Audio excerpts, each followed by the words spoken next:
Bismillahirrahmanirrahim. Assalamualaikum warahmatullahi wabarakatuh. Innal hamdalillah nahmaduhu wa nasta'inuhu wa nastaghfiruh wa natubu ilayh wa na'udzu billahi min shururi anfusina wa sayyiati a'malina. Man yahdihillahu fala mudilla lahu wa man yudlil fala hadiya lahu. Asyhadu an la ilaha illallah wahdahu la syarika lahu wa asyhadu anna Muhammadan abduhu wa rasuluhu wa khaliluhu wa safiyyuh. Salawatu Rabbina wa salamuhu alaihi wa ala alihi wa ashabihi wa man sara ala nahjihi ila yaumi liqaihi, amma ba'du.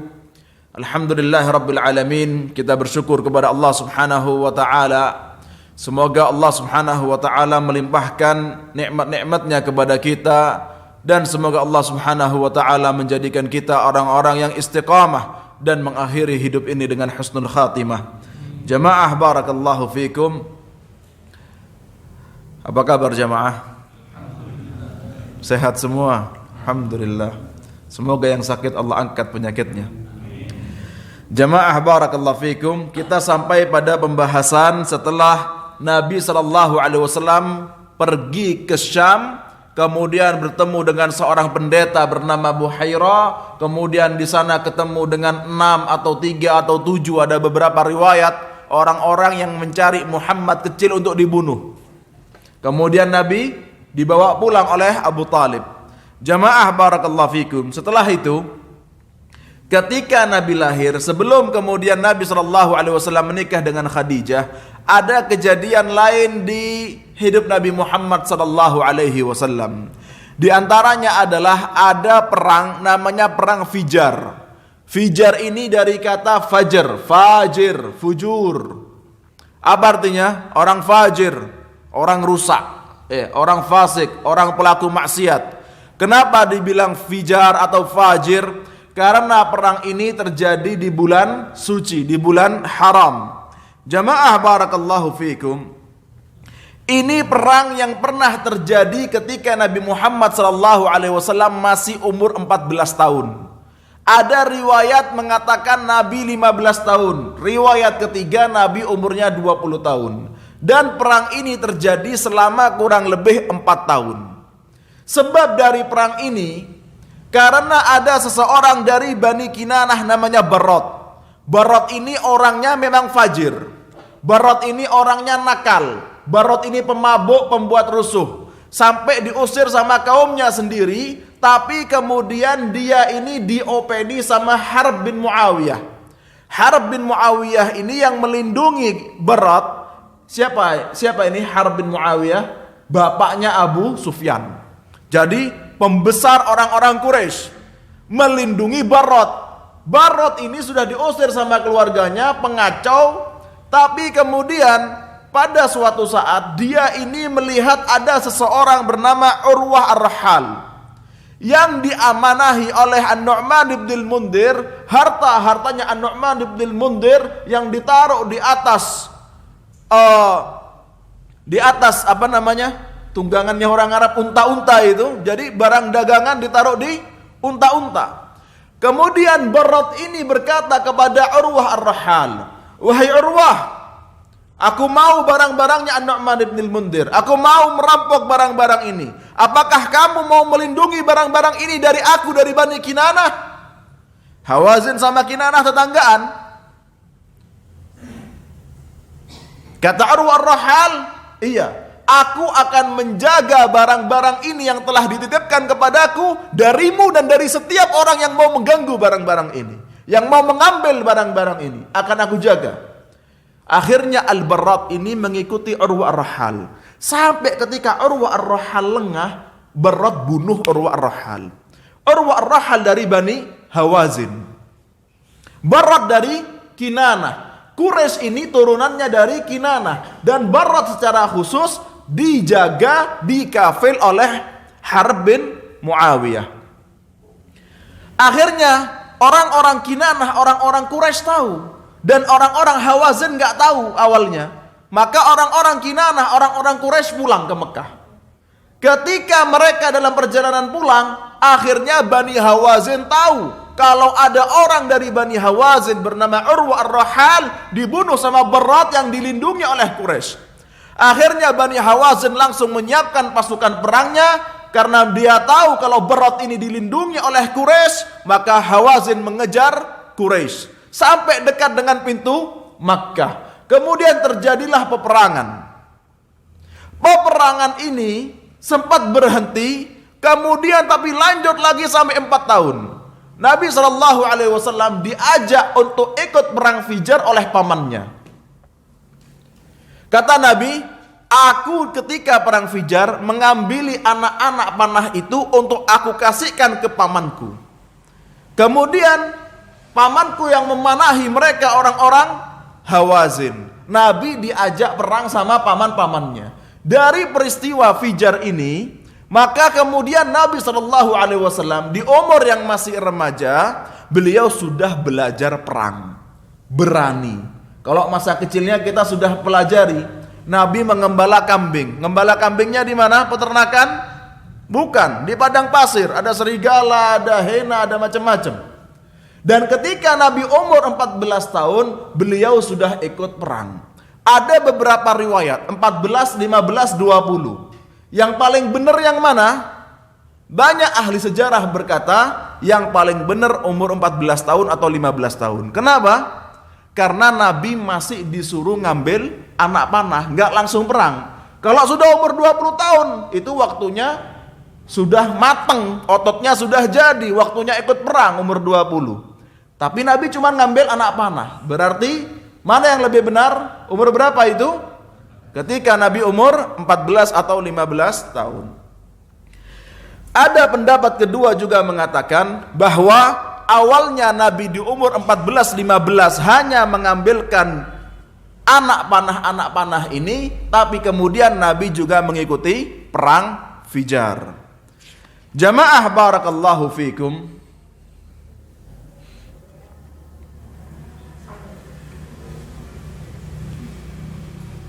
Kemudian perang Fijar ini selesai ketika kemudian mereka mau islah. Ketika Bani Hawazin sama Quraisy sama Kinanah mau islah, kemudian dihitung berapa jumlahnya orang yang mati yang paling banyak. Ternyata yang paling banyak mati dari Hawazin. Lebih banyak 20. Jadi orang-orang Quraisy harus membayar fidyah atau membayar diat 20 orang ini. Dibayarkan sama Quraisy, kemudian Quraisy dengan Hawazin sudah bermaafan. Ya. Jamaah barakallahu fikum. Hawazin ini kabilahnya siapa? Juga termasuk dari atasannya Bani Sa'ad bin Bakr, yaitu dari ibu yang menyusui Nabi Muhammad SAW. Siapa? Halimah. Jamaah barakallahu fikum. Dan Bani Hawazin ini sampai sekarang keturunannya masih banyak di Taif, dan mereka dari Taif. Peperangan ini juga ketika itu terjadi ketika Urwa Ar-Rahal bawa unta-untanya An-Nu'man bin Al-Mundhir untuk ke Pasar Ukadh. Pasar Ukadh ini ada antara Mekah dengan Taif, tapi lebih dekat ke Taif. Mekah sama Taif kalau sekarang naik bis, naik mobil 20 menit nyampe. Nyampe kaki gunungnya. Tapi kalau ke atasnya mungkin 1 jam. Jamaah barakallahu fikum. Kemudian setelah itu, ini kejadian yang hal yang ke-10 yang kita bahas dari setelah kelahiran Nabi Muhammad SAW, yaitu ada namanya perjanjian Fudul. Fudul ini artinya berlebihan. Dan orang itu nggak boleh fudul, nggak boleh berlebihan. Ya. Dalam segala hal tengah-tengah saja, jangan berlebihan. Segala sesuatu yang berlebihan itu tidak baik. Nah, ada perjanjian namanya Fudul. Kenapa dikatakan Fudul? Karena ada orang-orang yang nggak punya urusan, tapi dia ikut urusan. Ini urusan saya sama Pak Usman contohnya. Tapi kemudian bapak-bapak ikut-ikutan. Kan ngapain ikut campur? Ini namanya Fudul. Tapi fudulnya dalam kebaikan. Makanya disebut dengan perjanjian Fudul. Ya. Jamaah barakallahu fikum. Ada sebuah peristiwa setelah Harbul Fijar, setelah perang Fijar. Sebabnya adalah ada orang dari Zabid. Zabid ini daerah di Yaman perbatasan dengan Arab Saudi. Zabid ini dulunya adalah markaz besar ulama Syafi'iyah, tapi sekarang sudah dibom sama Syiah Houthi. Sebelumnya Zabid sampai sekitar beberapa tahun yang lalu adalah markas besar ulama Syafi'iyah. Para ulama-ulama Syafi'iyah tumbuh lahir dari daerah namanya Zabid. Ada imam besar dalam ilmu hadis namanya Al-Imam Az-Zabidi yang dia mengikhtisarkan Sahihul Bukhari dari sekitar 5.000 hadis hanya menjadi 1.300 hadis. Ada seseorang dari daerah Zabid. Dia ini datang ke Mekah dengan barang jualannya. Kemudian dibeli sama Al-As ibn Wa'il. Al-As bin Wa'il gayanya beli. Ternyata barangnya diambil, uangnya nggak dikasihkan. Maka orang dari Zabid ini datang kepada orang-orang Mekah tapi nggak ada yang bantu. Maka kemudian dia berdiri di sebelah Ka'bah. Kemudian meminta tolong kepada keluarga Fihr, keluarga Wa'ah dan juga orang-orang yang punya wibawa. Keluarga-keluarga besar Arab. Awalnya nggak ada yang mau. Kenapa? Karena orang-orang Arab ini, Bani Quraisy ini mau nolong orang dari Zabid, tapi yang lawannya Al-As bin Wa'il, ini ketuanya Quraisy, termasuk sesepuhnya Quraisy, panutannya Quraisy, tapi orangnya zalim. Tapi akhirnya kemudian Az-Zubair bin Abdul Muttalib, paman Nabi Muhammad sallallahu alaihi wasallam, beliau mengumpulkan Banu Hashim, Banu Zuhrah dan juga Banu Taim ibn Murrah di rumahnya seseorang bernama Abdullah ibn Jad'an. Abdullah bin Jad'an buatkan makanan untuk Bani Hashim, untuk Bani Taim, ya untuk Bani Zuhrah atau Zahrah. Kemudian mereka rapat dan mereka sepakat untuk masuk ke urusannya orang dari Zabid dari Yaman jauh dengan masalahnya dengan siapa? Al-As bin Wa'il. Sepakat. Akhirnya mereka ini Banu Hashim, Banu Zahra, Banu Taim ibn Murrah, mereka berani mengambil harta-harta yang dipegang sama Al-As bin Wa'il dikembalikan kepada pemiliknya, yaitu orang dari Zabid. Ketika ini Nabi SAW dari Bani apa? Bani Hashim, iya kan? Nabi dari Bani Hashim, dan Nabi juga ikut rapat ini. Sampai-sampai Nabi Muhammad SAW bersabda, sungguh aku telah melihat halful fudul di rumahnya Abdullah ibn Jud'an, yang mana perjanjian kebaikan ini itu lebih aku sukai daripada aku dikasih hadiah unta merah, unta yang bagus. Dan kalau aku dalam Islam dipanggil lagi untuk hal-hal yang baik seperti ini, sungguh aku akan ikuti, sungguh aku akan datang, sungguh aku akan bantu. Bukankah Allah Subhanahu wa taala berfirman, wa ta'awanu 'alal birri wat taqwa, saling membantu dalam kebaikan dan takwa. Jamaah barakallahu fikum. Dan alhamdulillah dengan adanya halful fudul nggak jadi perang lagi ini orang Arab. Kalau nggak ada halful fudul maka bisa jadi perang lagi ini Quraisy. Bani Zabid datang dari Yaman ke Quraisy, ke Mekah, bisa perang lagi.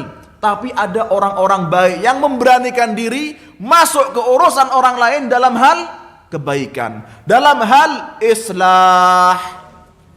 Ya.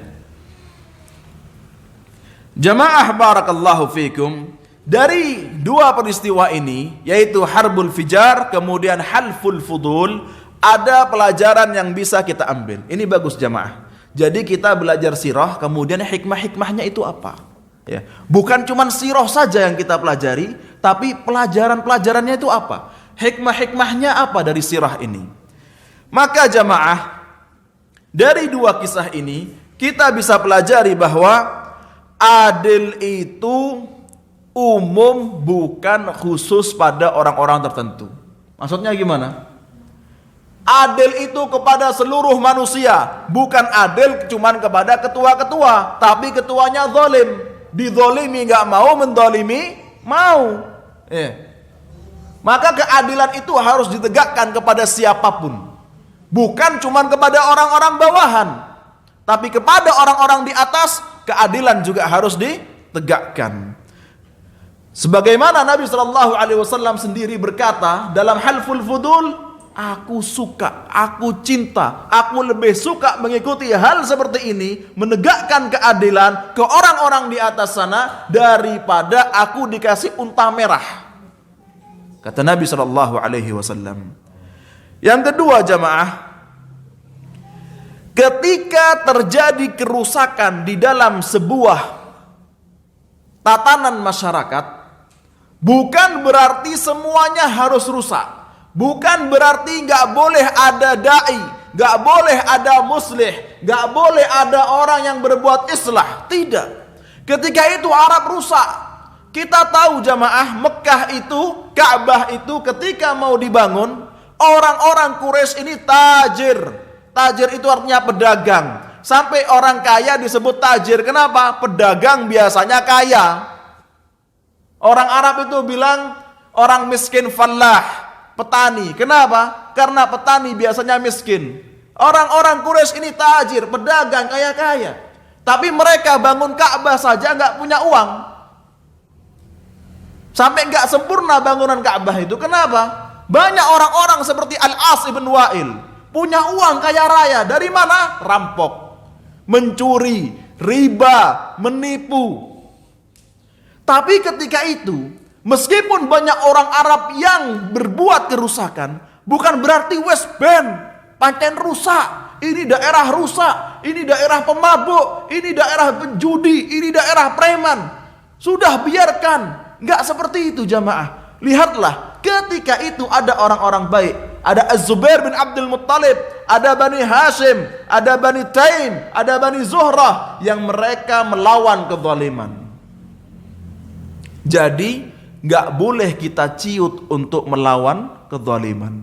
Gak boleh kita ini kalah melawan kezaliman, kerusakan. Harus tetap islah. Bagaimanapun caranya, berusaha untuk berbuat kebaikan, menyampaikan kebaikan kepada manusia. Jamaah barakallahu fikum. Kemudian peristiwa ini mengajarkan kepada kita bahwa segala jenis kezaliman ditolak oleh Islam. Segala jenis kezaliman ditolak oleh Islam. Ya. Oleh karenanya kata Nabi SAW, unsur akhaka zaliman au mazluman. Tolonglah saudaramu yang berbuat zalim ataupun yang dizalimi. Ya. Sahabat bertanya, kalau yang berbuat zalim gimana nolongnya ya Rasulullah? Dia mukul, bantuin mukul. Dia nyuri, bantuin nyuri. Kan gak gitu. Nabi SAW menjawab, tahan dia dari perbuatan zalimnya. Jamaah barakallahu fikum. Dari kisah ini kita belajar bolehnya umat Islam untuk bersatu demi kebaikan. Bersatu demi kebaikan, ya. Bersatu apa? Kayak bikin yayasan. Ya, bersatu jamaah kajian. Dalam hal apa? Kebaikan. Jamaah barakallahu fikum. Kemudian dalam kisah-kisah ini kita juga diajarkan untuk menjadi orang yang aktif. Sebagaimana Nabi SAW aktif dalam kebaikan. Ya. Aktif dalam kebaikan, bukan aktif dalam keburukan. Bukan pasif melawan keburukan, tapi menjadi orang yang aktif. Sebagaimana Nabi SAW sebelum beliau jadi Nabi, sebelum diutus, sudah mau ikut perjanjian Fudul. Jamaah barakallahu fikum. Setelah itu pembahasan kita adalah yang kaitannya dengan menikahnya Nabi Muhammad SAW dengan Khadijah. Khadijah radhiyallahu anha, beliau ini janda. Sudah nikah berapa kali jamaah? 2 kali Khadijah nikah. yang ketiga sama Nabi Muhammad sallallahu alaihi wasallam. Khadijah yang pertama menikah dengan seseorang bernama Atiq ibn Aid. Kemudian Atiq ini meninggal, maka Khadijah menjadi janda. Nikah lagi Khadijah radhiyallahu anha bersama Abu Halah. Abu Halah meninggal lagi. Kemudian Khadijah menjadi janda. Dan banyak orang-orang Arab yang meminang ibunda Khadijah radhiyallahu anha, tapi Khadijah enggak mau. Sampai kemudian ada anak muda bernama Muhammad bin Abdullah bin Abdul Muttalib. Jamaah barakallahu fikum. Awalnya Khadijah ini mendengar kalau Nabi Muhammad sallallahu alaihi wasallam adalah orang yang jujur, orang yang amanah, orang yang baik perbuatannya, orang yang baik akhlaknya. Maka Khadijah berani memberikan hartanya untuk diperjualbelikan oleh Nabi Muhammad sallallahu alaihi wasallam yang beliau belum pernah berangkat ke Syam sebelumnya untuk jual beli, kecuali masa kecilnya tapi nggak nyampe. Dan Khadijah memberikan hartanya untuk dijual belikan oleh Nabi Muhammad SAW lebih besar daripada orang-orang pegawai-pegawainya yang sudah senior, karena sudah percaya sama Nabi Muhammad SAW. Kemudian berangkat bersama Nabi Muhammad budaknya Khadijah, namanya Masirah, tapi bukan perempuan. Masirah ini laki. Terkadang orang ngira Masirah itu perempuan, padahal laki. Dalam bahasa Arab itu ada tak marbutoh tapi buat laki. Kayak namanya Hamzah. Oh, panglima perang, berani nampar Abu Jahal. Jangan dikira perempuan, namanya pakai tak marbutoh. Tapi untuk laki. Masirah ini budaknya Khadijah. Ketika dalam perjalanan, Masirah ini diperlakukan oleh Nabi Muhammad SAW seperti teman, bukan seperti budak. Dalam perjalanan, Masirah melihat Nabi Muhammad SAW menjual dengan sangat mudah dan kulakan lagi dengan sangat mudah. Samhan idza ba' wa samhan idza ishtara. Nabi Muhammad ini kalau beli gampang, kalau jual gampang. Ngomongnya jujur, amanah, orang itu datang lagi. Orang kalau misalnya sudah yakin, sudah percaya, sudah enak, datang lagi. Tapi kalau kecewa, nggak datang lagi. Wah, saya pernah beli di sana nggak bagus, nggak datang lagi. Tapi kalau sudah enak, percaya, yang jual amanah, datang lagi. Nabi Muhammad SAW orangnya amanah. Maka beliau sangat mudah dalam menjual dan membeli. Kemudian ketika pulang, subhanallah, barang-barang yang dibawa dari Syam ini dijual lagi di Mekah dan langsung laku. Orang-orang Mekah apalagi sudah tahu Nabi Muhammad SAW Al-Amin. Nabi Muhammad jualan di Mekah, barang-barangnya Khadijah langsung laku. Bawa ke Khadijah, hasil keuntungan tanpa dikurang-kurangi, dan hasilnya jauh lebih besar daripada kafilah-kafilah yang lain. Pulangnya duluan karena lakunya duluan. Kemudian Masirah berkata kepada Khadijah, "Wahai tuan, wahai Khadijah, seorang ini yang bernama Muhammad ini, ketika aku berjalan bersamanya, dia akhlaknya luar biasa kepadaku, tidak memperlakukanku sebagai budak, tapi sebagai teman, sangat baik, sangat jujur, gak ada uangmu yang diambil. Untungnya luar biasa, jualnya cepat." Kebaikan-kebaikan Nabi Muhammad SAW disebutkan kepada Khadijah. Kemudian Khadijah ini suka ke Nabi Muhammad SAW. Akhirnya beliau berbicara kepada seorang wanita bernama Nafisah. "Wahai Nafisah, aku suka kepada Muhammad. Bisakah engkau menikahkanku, menyambungkanku?" Kalau kata orang sini mak comblang. Bisakah engkau menyambungkanku untuk menikahkanku dengan Muhammad sallallahu alaihi wasallam? Maka Khadijah menawarkan kepada Nabi Muhammad, dan Nabi Muhammad mau. Kemudian Nafisah berkata kepada Hamzah, kepada paman-paman Nabi Muhammad sallallahu alaihi wasallam, dan mereka mau. Akhirnya Hamzah bin Abdul Muttalib, paman Nabi, bersama Nabi Muhammad sallallahu alaihi wasallam datang ke rumah Khadijah meminang Khadijah. Kemudian mereka berdua menikah dengan mahar 20 unta. Kalau satu unta 20 juta, kurang lebih 20 unta berapa jamaah? 400 juta. Iya. Mahar Nabi 400 juta bersama Khadijah. Mahar antum berapa? Ini menunjukkan orang Islam harus tangan di atas, harus giat bekerja. Jamaah barakallahu fikum. Ketika Nabi Muhammad sallallahu alaihi wasallam menikah dengan Khadijah, Allah berikan kepada Nabi Muhammad sallallahu alaihi wasallam 2 orang anak laki-laki. Yang pertama bernama Al-Qasim. Bukan Qasim, tapi Al-Qasim. Jadi dalam bahasa Arab itu ada nama-nama yang menggunakan alif lam. Contohnya Al-Qasim, Al-Hasan. Ya, salah, enggak fasih kalau nyebut orang ya Hasan, salah. Enggak fasih. Yang fasih ya Al-Hasan, ya Al-Husain, ya Zubair, Az-Zubair, ya Al-Qasim, bukan Qasim, tapi Al-Qasim. Itu yang fasih. Dan teman-teman saya di Madinah ketika itu, ketika memanggil temannya, yang mereka ini orang-orang belajar bahasa Arab, belajar nahwu, belajar balaghah, kalau manggil temannya Qasim, Al-Qasim, ya Al-Qasim, ya Zubair, ya Al-Hasan, ya Al-Husain, bukan ya Hasan, ya Husain, ya Zubair, ya Qasim, tapi pakai alif lam. Dan anak pertama Nabi laki-laki bernama Al-Qasim, maka Nabi disebut dengan Abul Qasim. Kunyah beliau sallallahu alaihi wasallam Abul Qasim. Qasim ini meninggal di umur beliau sudah remaja.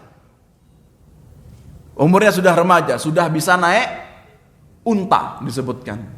Adapun anak kedua Nabi sallallahu alaihi wasallam bernama Abdullah, meninggal ketika masih kecil, ketika masih bayi. Kemudian Allah berikan kepada Nabi Muhammad sallallahu alaihi wasallam 4 anak perempuan yang hidup sampai dewasa, yang mereka sampai hijrah ke Madinah dan menikah menemani dakwah Nabi Muhammad sallallahu alaihi wasallam. 4 wanita ini bernama Zainab, Ruqayyah, Ummu Kulthum dan Fatimah. Jamaah barakallahu fikum, ketika Nabi menikah berapa umur beliau? 25 tahun. Istrinya umur berapa? 40 tahun atau 45 tahun. Disebutkan antara 40-45 jamaah. Kalau 25 tahun, umur Khadijah 40, berarti jaraknya 15 tahun. Subhanallah. Nabi sallallahu alaihi wasallam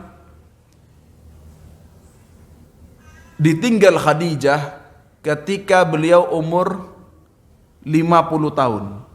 Dan Khadijah berumur tambah 15, 65 tahun. Dalam waktu 15 tahun ini, dari umur 40 sampai 65, Khadijah melahirkan melahirkan anak laki dan anak perempuan. Jumlahnya berapa? 6. Ya, 4 perempuan, 2 laki. Jamaah barakallahu fikum, dari menikahnya Nabi Muhammad sallallahu alaihi wasallam dengan Khadijah radhiyallahu anha, kita bisa mengambil beberapa pelajaran. Di antaranya adalah sifat amanah dan jujur itu adalah sifatnya pedagang sukses. Ya. Kalau mau sukses bukan bohong, tapi kalau mau sukses ikutin Nabi sallallahu alaihi wasallam. Gimana? Jujur dan amanah.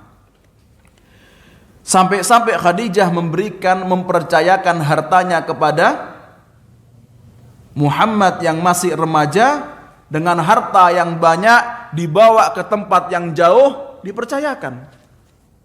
Kenapa dipercayakan ke Nabi Muhammad? Karena beliau terkenal sebagai orang yang jujur dan amanah.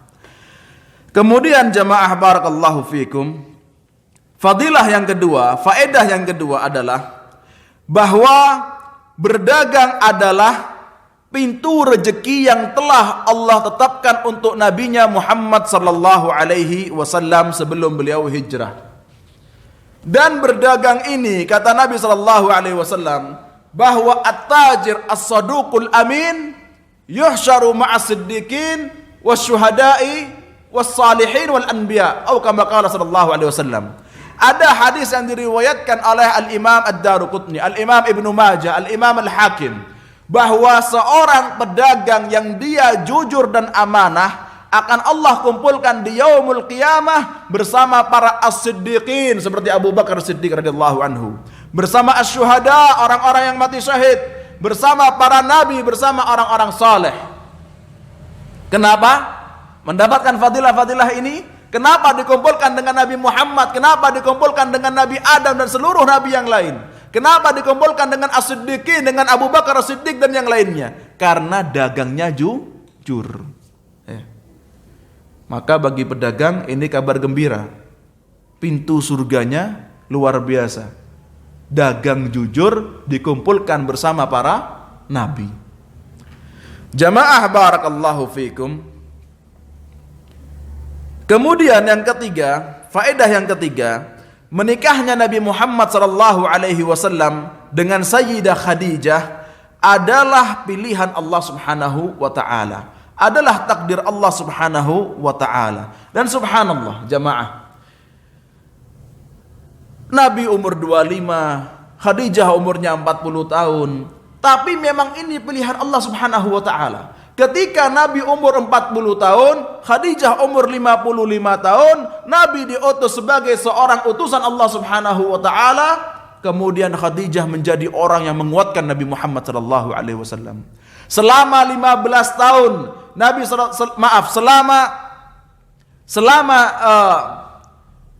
selama masa kenabian Nabi Muhammad sallallahu alaihi wasallam bersama Khadijah. Dari Nabi sallallahu alaihi wasallam umur 40 tahun sampai 50 tahun. Nabi sallallahu alaihi wasallam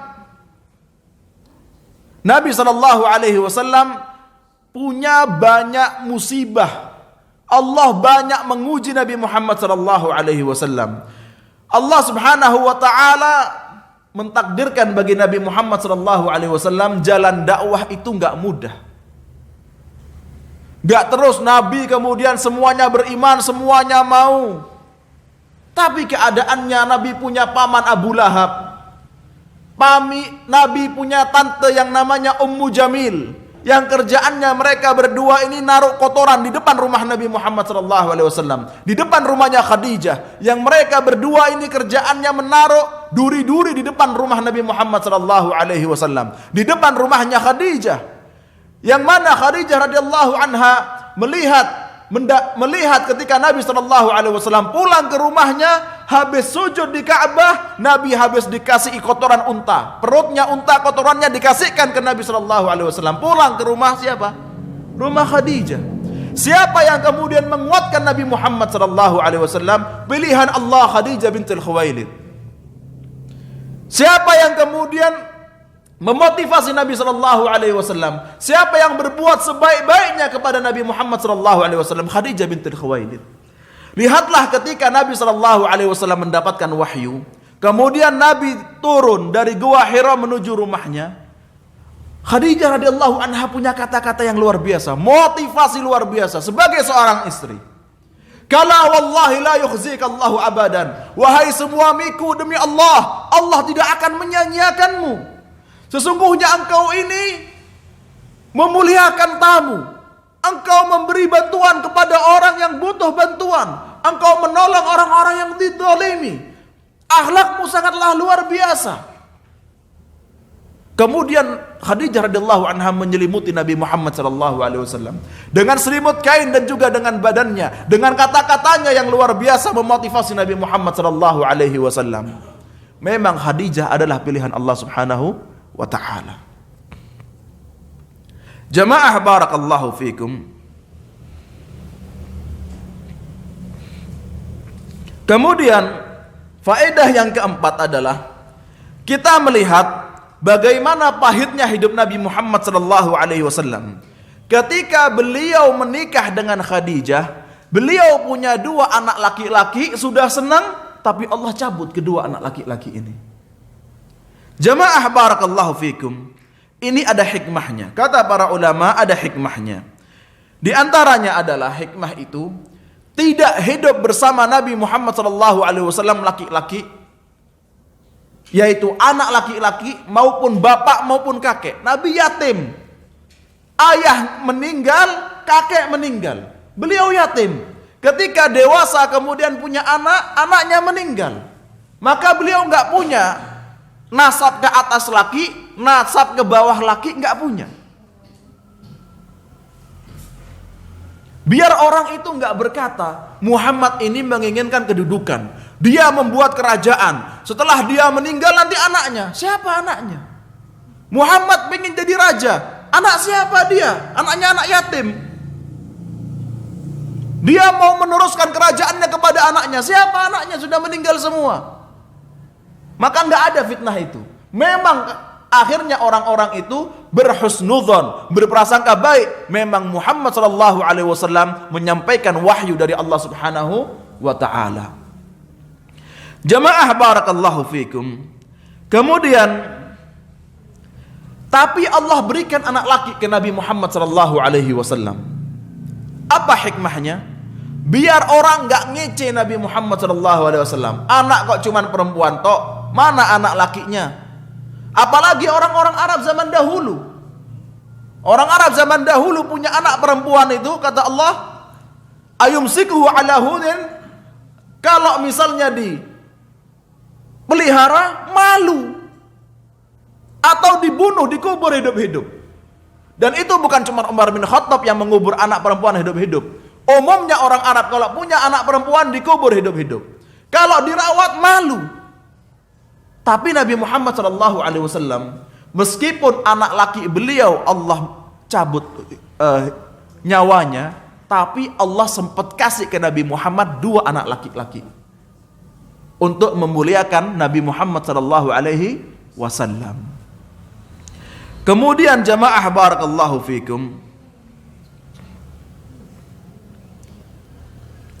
di antara hikmahnya adalah ini menjadi pelajaran bagi kita umat Nabi Muhammad SAW.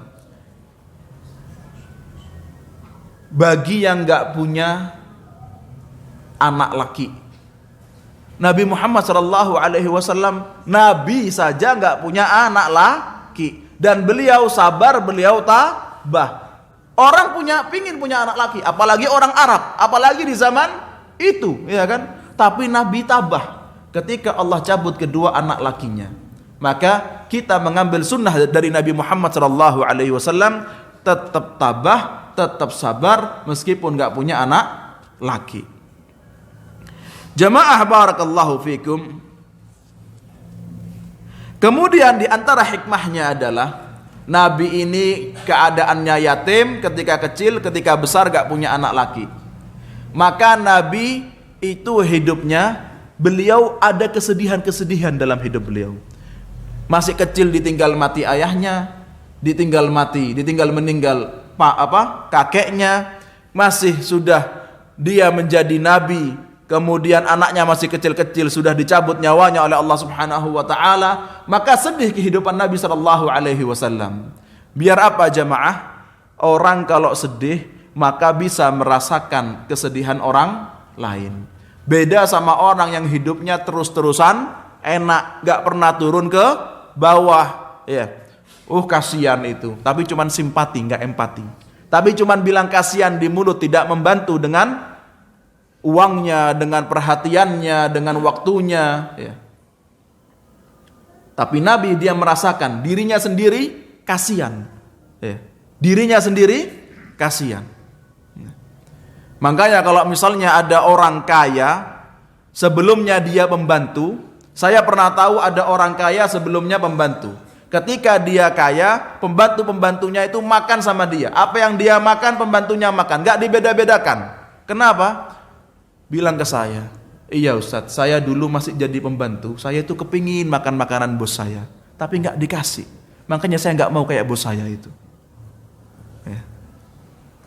Jamaah barakallahu fikum. Oleh karenanya juga adab akhlak kepada pembantu adalah apa yang kita makan, pembantu juga makan tanpa dibeda-bedakan. Ya. Jamaah barakallahu fikum, sampai-sampai disebutkan tentang pembantu ini, Umar bin Khattab punya pembantu, punya budak yang itu orang kafir masuk Islam karena akhlaknya Umar kepada pembantu ini. Padahal Umar itu terkenal kasar. Iya. Sak kasar-kasarnya Umar ternyata akhlaknya sangat mulia sampai pembantu kafir masuk Islam karena akhlaknya Umar bin Khattab. Jamaah barakallahu fikum. Kemudian faedah yang kelima, bahwa menikahnya Nabi Muhammad SAW dengan Khadijah ini menandakan Nabi itu enggak mementingkan fisiknya perempuan. Enggak mementingkan fisiknya perempuan. Umumnya laki-laki kalau mau nikah itu kan yang umurnya di bawahnya, minimalnya sebaya, enggak di atasnya. Kalaupun di atasnya mungkin setahun 2 tahun, ini 15 tahun. Iya. Jamaah barakallahu fikum.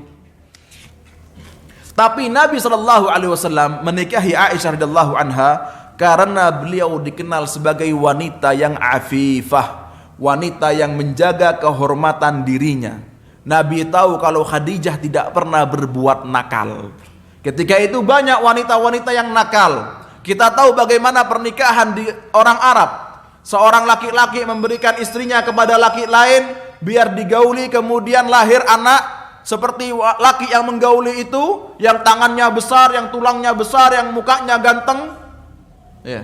Mereka orang-orang Arab, wanita dahulu mereka wanita-wanita itu nikah bagi mereka. Kata mereka nikah, punya nasab anaknya, punya bapak dengan cara bagaimana? Satu malam dikumpuli oleh beberapa laki-laki, dan banyak cara-cara batil yang lainnya. Tapi Khadijah ini afifah.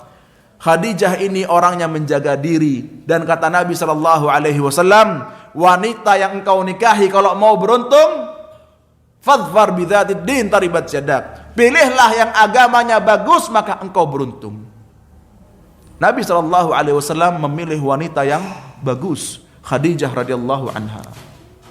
Bukan jasadnya, bukan umurnya, tapi kepribadian beliau radhiyallahu anha. Barakallahu fikum. Naam jamaah barakallahu fikum. Kemudian faedah yang keenam dari menikahnya Nabi Muhammad SAW dengan ibunda Khadijah bintil Khuwailid radhiyallahu anha adalah membungkam perkataan orang-orang fasik, orang-orang yang menyerang Islam, yang mengatakan Nabi Muhammad SAW mengikuti hawa nafsu. Istrinya 9, 10, 11, 12. Kalau memang Nabi SAW mengikuti hawa nafsu, ya kok yang dinikahi sama Nabi Muhammad ketika masih gagah sebagai anak muda, ketika nafsunya sedang tinggi-tingginya itu kan anak muda, ketika mampu-mampunya itu kan yang lebih muda. Tapi Nabi SAW menikahi wanita tua, Khadijah radhiyallahu anha. Jamaah barakallahu fikum. Dan Nabi hanya menikahi Khadijah. Ketika itu Nabi tidak menikahi wanita-wanita yang lainnya.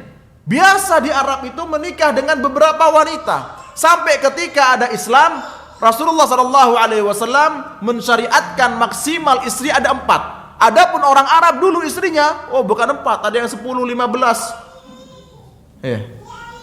Kalau Nabi mau, ketika beliau bersama Khadijah, nikah lagi. Nabi ya kerja, bukan pembantunya Khadijah. Nabi punya penghasilan, tapi beliau nggak nikah lagi. Kalau memang Nabi SAW mengikuti hawa nafsu, harusnya beliau itu nikah dari umur 25 tahun. Tapi beliau cuma hanya dengan Khadijah. Kemudian, setelah itu kenapa kok nikah dengan Aisyah? Kenapa kok nikah dengan wanita-wanita muda-muda yang lainnya? Maka dari setiap pernikahan Nabi Muhammad SAW itu ada sebabnya, itu ada hikmahnya.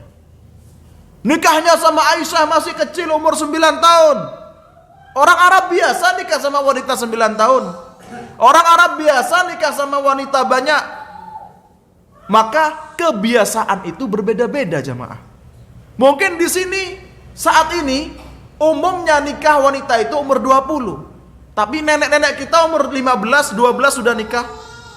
Betul nggak? Kalau sekarang umur 12, 13 nikah dibilang gimana? Kasihan masih kecil. Kalau nenek kita umur 13 nikah, gimana 1400 tahun lalu 10 tahun nikah? Kan biasa. Jamaah barakallahu fikum. Kalau memang Nabi SAW hanya mengikuti hawa nafsu, beliau seharusnya gak nikah sama Ummu Saudah.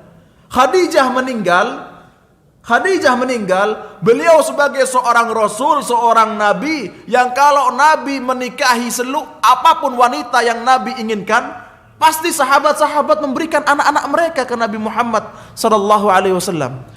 Tapi siapa yang dinikahi pertama oleh Nabi Muhammad SAW setelah Khadijah meninggal? Ummu Saudah.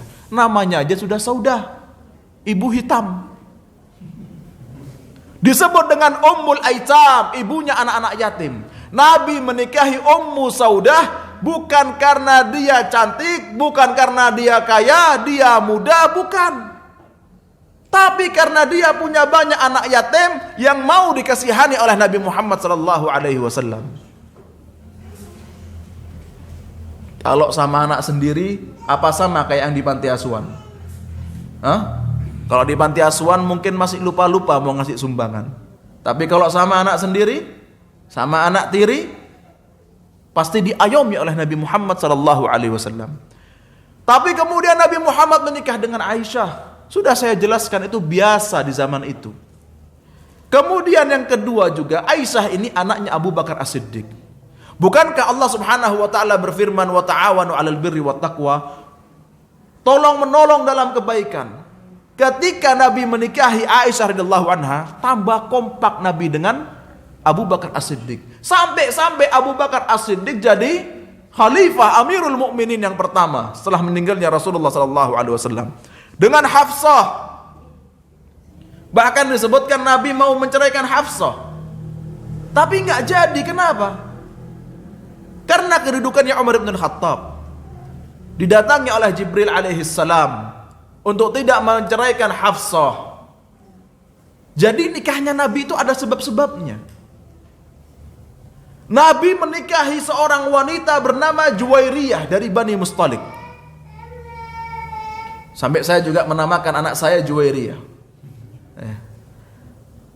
Kata Ibunda Aisyah radhiyallahu anha, ini Juwairiyah wanita yang paling berkah di bumi. Kenapa? Juwairiyah ini anaknya seorang pemimpin dari Bani Mustalik. Juwairiyah ini namanya Barrah atau Burrah, artinya kebaikan. Tapi beliau punya lakob, julukan namanya Juwairiyah. Juwairiyah ini artinya wanita kecil. Padahal umurnya ketika dinikahi oleh Nabi sekitar 17 atau 18 tahun. Tapi masih disebut anak kecil. Kenapa? Cantik, awet muda Juwairiyah ini. Tapi apakah karena itu Nabi Muhammad SAW menikahi Juwairiyah? Disebutkan Juwairiyah ini anaknya pemimpin dari Bani Mustalik. Nabi SAW sudah membagikan Juwairiyah sebagai budak kepada sahabat-sahabat yang lain. Sudah dibagikan, sudah bukan hak Nabi Muhammad SAW. Sampai ada sahabat yang datang ke Rasulullah SAW. Ya Rasulullah, ini Juwairiyah, anaknya pemimpin, anaknya Amirul Qabilah. Gak pantas kalau dikasihkan ke sahabat-sahabat. Harusnya buat engkau ya Rasulullah. Nabi menerima usulan ini. Karena apa? Kedudukan Juwairiyah sebagai anaknya Amirul Qabilah. Kemudian apakah Nabi mengambil semena-mena? Enggak, izin dulu. Kamu mau enggak kalau aku ganti budakmu yang satu ini Juwairiyah dengan beberapa budak? Maka sahabat ini berkata, ya Rasulullah, kalau engkau mau enggak usah diganti, buat kamu ya Rasulullah. Maka diberikan kepada Rasulullah SAW.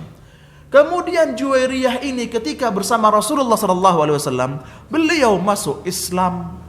Ketika beliau masuk Islam, maka kaumnya semuanya masuk Islam. Orang Islam gak boleh dijadikan budak, maka semuanya bebas. Subhanallah, satu kabilah bebas. Kenapa? Juwairiyah dinikahi Nabi Muhammad sallallahu alaihi wasallam. Masuk Islam Juwairiyah ini. Ada sebabnya Nabi Muhammad nikah dengan Juwairiyah?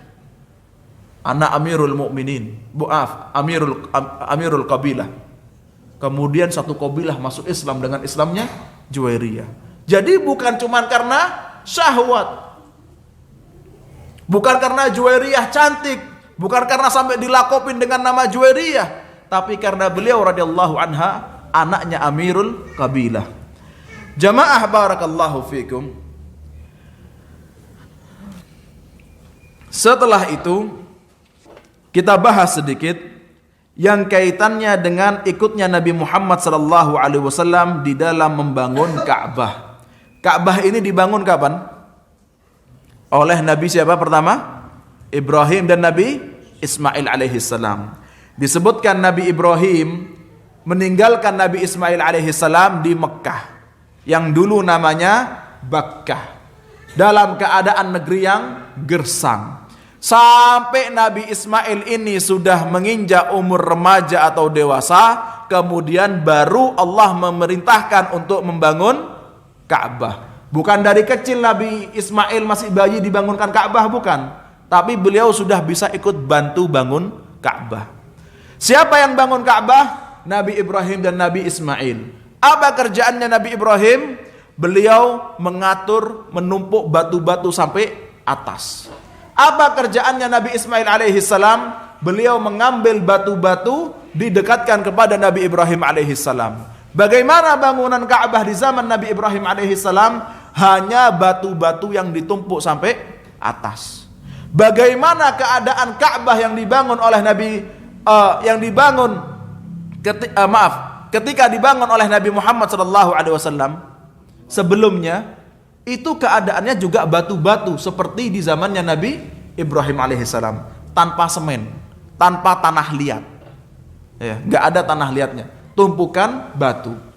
Ka'bah ini pertama kali dibangun oleh Nabi Ibrahim alaihissalam, disebutkan dalam sebuah riwayat fauqal qamah, yaitu seperti di atasnya Nabi Ibrahim alaihissalam. Oleh karenanya ada ada maqam Ibrahim. Maqam itu artinya bukan makam. Maqam itu artinya dari kata qoma yaqumu, berdiri. Maqam namanya, istilahnya tempatnya berdiri, bukan makam.